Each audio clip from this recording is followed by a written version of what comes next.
this person says common law trusts. No, we do not touch common law trusts. Anybody out there trying to evade taxes or set up structures to evade taxes, don't recommend that. There's lots of ways to compliantly not pay taxes. And I want the IRS to go away just like everybody else does. Okay.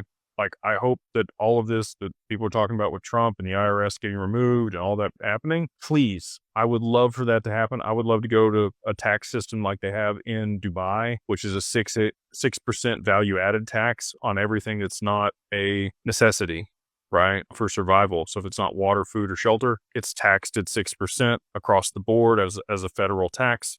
Everything's on blockchain. If that ends up being the case, they would be collecting a ton of money on all of that. And I think that would be a very fair way of doing it. The Middle East has a little bit different situation than us with the oil and the government's ability to monetize that.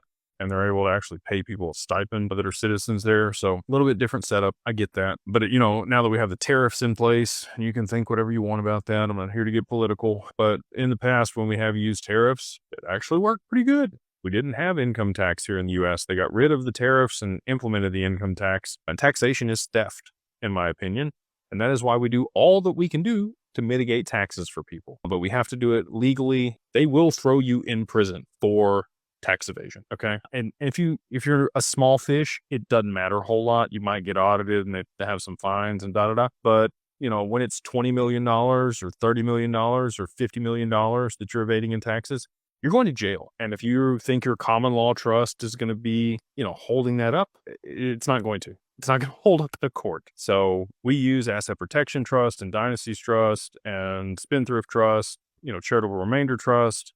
There's like 88 different types of trusts out there. And we have access to all those tools because that's what they are. They're tools. But we do not use common law trusts. And I would encourage you to look at whoever is trying to coerce you into that. If there's somebody that says you can defer taxes in perpetuity or, evade or remove taxes by using this type of trust, I would suggest not working with them. There's, again, plenty of ways to legally mitigate taxes.